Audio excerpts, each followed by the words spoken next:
आज आपण दौंड शहरात आहोत। आज महत्त्वाचा दिवस मानला जातोय तो विद्यार्थ्यांसाठी। कॉक्रोच जनता पार्टीचं आंदोलन दिल्लीच्या जंतर मंतरवर 1 महिन्यापासून सुरू होतं। त्या आंदोलनानंतर एक जोर धरू लागला शिक्षण मंत्री धर्मेंद्र प्रधान यांचा राजीनामा। त्याबरोबर लाठीचार्ज देखील झाला विद्यार्थ्यांवर। त्यामुळे ते आंदोलन अजून आक्रमक झालं। परंतु आज ती घटना समोर आली अशी की धर्मेंद्र प्रधान यांनी राजीनामा दिला। त्यांच्या ट्विटर अकाउंटवर देखील पाहायला मिळालं, सोशल मीडियावर देखील आपल्याला पाहायला मिळालं। कॉक्रोच जनता पार्टीचं अकाउंट आहे जे ट्विटरचं, त्याच्यावर देखील आपल्याला पाहायला मिळालं।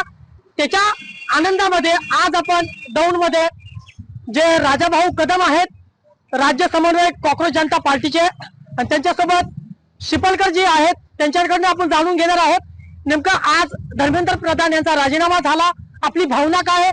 आणि आज जितक्या दिवसापासून आंदोलन सुरू होतं, तुम्ही देखील प्रचार करत होते, त्यांचं आंदोलन अजूनच अधिकच वाढलं। धर्मेंद्र प्रधान यांच्या राजीनाम्यासाठी आपण देखील लोकांमध्ये, विद्यार्थ्यांमध्ये जनजागृती केली। आता आपण सविस्तर माहिती त्यांच्याकडे जाणून घेणार आहोत। आज त्यांना राजीनामा झाल्यानंतर कसं वाटतंय, कशा भावना आहे तुमच्या, काय सांगा राजाभाऊ, कशा पद्धतीने आज तुम्ही विजयी झालाय? नमस्कार, मी राजाभाऊ कदम गेल्या 2-2.5 महिन्यापासून कॉक्रोच जनता पार्टीच्या मुवमेंटला जुडलेलो आहे आणि 2-2.5 महिन्यापासून सोशल मीडियाच्या माध्यमातून, चर्चा बैठकांच्या माध्यमातून तालुक्यात, पुणे जिल्ह्यामध्ये दौंड तालुक्यात गावखेड्यापर्यंत जाऊन या सगळ्या शिक्षण व्यवस्थेच्या संदर्भात तरुणांना, युवकांना, विद्यार्थ्यांना सगळ्यांना जागृत करायचं काम करत होतो। खास करून अभिजित दिपकेंनी या पार्टीची स्थापना केली। ते अमेरिकेवरून महाराष्ट्रात आले आणि पहिला प्रोटेस्ट त्यांनी दिल्लीमध्येच याच जंतर मंतरवर ठेवला होता आणि तो यशस्वी झाला। त्याच्यानंतर देशातल्या इतर राज्यांमध्ये किंवा मोठ्या मोठ्या शहरांमध्ये, खास करून पुण्यामध्ये तो प्रोटेस्ट झाला होता आणि पुणे जिल्ह्यात अभिजित दिपके येतात। त्यामुळे मी अनेक विद्यार्थ्यांना घेऊन, अनेक शेतकऱ्यांना घेऊन गेलो होतो। त्या ठिकाणी जे सामाजिक तज्ञ म्हणून ज्यांना म्हणतो आपण, विश्वंभर चौधरी असतील किंवा जे निष्णात वकील आहेत, मुंबई हायकोर्टात जे काम करतात, ते असीम सरोदे साहेब यांच्या सोबत चांगल्या प्रकारच्या त्यावेळेला गप्पा गोष्टी झाल्या आणि त्या दिवसापासून मी पूर्ण ताकदीने या आंदोलनाला जुडलेलो आहे खऱ्या अर्थाने। आता पवनजी, आपण जो आपल्याला प्रश्न विचारला राजीनाम्याच्या बाबतीमध्ये, तर या राजीनाम्याच्या मागणीवर या देशातला प्रत्येक तरुण ठाम होता आणि राजीनामा झाल्याशिवाय आम्ही दिल्ली आणि जंतर मंतर सोडणार नाही ही भूमिका खऱ्या अर्थाने घेतली होती आणि म्हणून सरकार पक्षाला विचार करावा लागला। त्याच्या अगोदरच्या काही 2 दिवसापूर्वीच्या गोष्टी घडलेल्या आहेत। प्रचंड प्रमाणात 20 तारखेला जो मोर्चा सभागृहाच्या दिशेने निघाला होता, त्या मोर्चावर प्रचंड या पोलीस प्रशासनाने, केंद्र सरकारच्या माध्यमातून, अमित शहा गृहमंत्री देशाचे, त्यांच्या माध्यमातून, त्यांच्या आदेशाने या मोर्चाला रोखण्याचा, या तरुण विद्यार्थ्यांना रोखण्याचा खूप प्रयत्न केला। अमानुषपणे लाठीचार्ज केला, त्यांच्यावर प्रचंड अन्याय अत्याचार केला आणि म्हणून या देशाचे एक सायंटिस्ट, ज्यांच्याकडे या देशाचं विजन आहे, असे सोनम वांगचुक सर यांचं उपोषण सुरू होतं।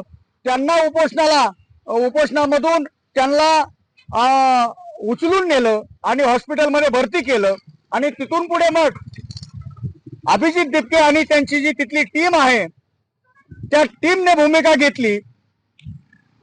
वांगचुक सरांना उपोषण सोडायला, त्यांना भाग पाडायचा त्यांनी प्रयत्न केला, परंतु वांगचुक सरांनी त्यावेळेला ती भूमिका त्यांची ऐकली नाही आणि त्यांनी हॉस्पिटलमध्ये सुद्धा त्यांचं उपोषण सुरू ठेवलं आणि जंतर मंतरवर अभिजित दिपके आणि अखंड भारतातून, प्रत्येक राज्यातल्या जिल्हा तालुक्यातून स्टुडंट, विद्यार्थिनी, त्यांचे पालक, खास करून पंजाब हरियाणाचे शेतकरी की ज्यांनी मागच्या 2.5-3 वर्षापूर्वी प्रचंड प्रमाणात 13 महिने आंदोलन केलं होतं, अशा सगळ्या शेतकऱ्यांनी अभिजित दिपके आणि कॉक्रोच जनता पार्टीच्या या आंदोलनाला, या लढ्याला प्रचंड पाठबळ दिलं आणि त्या पाठबळाचं यश म्हणून काल सोनम वांगचुक सरांनी 26 तारखेला रात्री 12:30 वाजता या देशाचे JP नड्डा हॉस्पिटलमध्ये जाऊन काही मागण्या त्यावेळेला वांगचूक सरांनी मान्य करून घेतल्या आणि उपोषण सोडायचा निर्णय घेतला आणि त्यांनी उपोषण सोडलेलं हे भारतातल्या सर्व स्टुडंटच्या मनात होतं, सर्व शेतकऱ्यांच्या मनात होतं की हा सायंटिस्ट माणूस जगला पाहिजे आणि म्हणून त्यांनी उपोषण सोडायचा निर्णय घेतला. त्याच्यानंतर दुसरा पाठ अभिजित देपकेंनी हे जंतर मंतरवरचं सुरू असलेलं आंदोलन असंच चालू राहील जोपर्यंत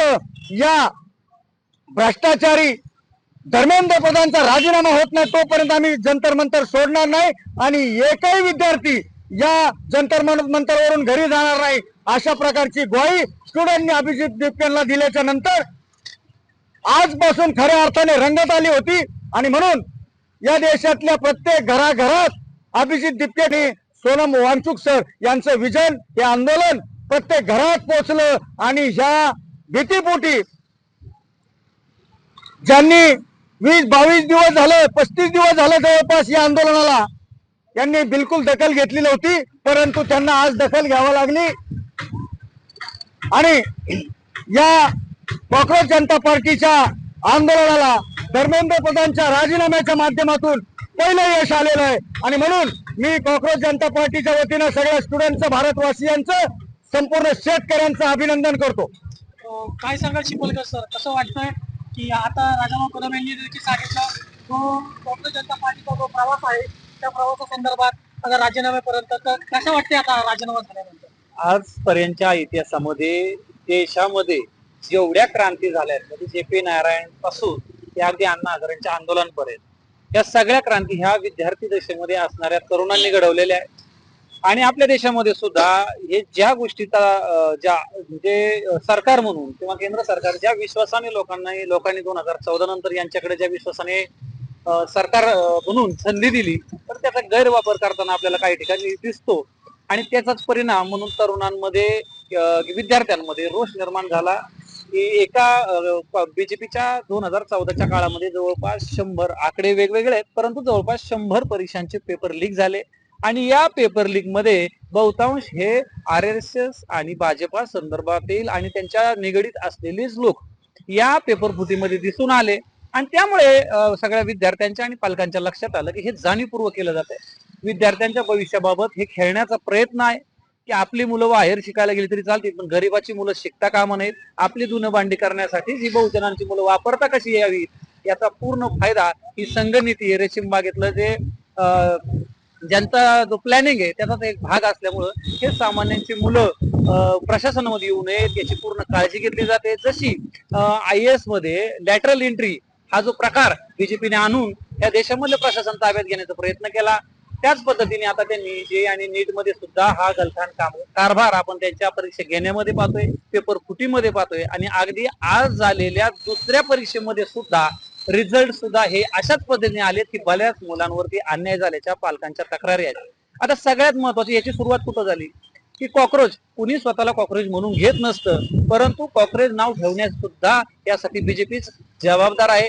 बीजेपीच्या सांगण्यावरून आणि त्यांच्या म्हणजे निवडणूक आयोगाचे अध्यक्ष असतील किंवा सर्वोच्च न्यायाधीशाचे पद असतील अशी लोक ही आपल्या जवळपासच्या लोकांना देण्याचा प्रयत्न यांनी लोकशाही मोडीत काढून आपल्या सोयीसाठी करण्याचा वापर केलाय.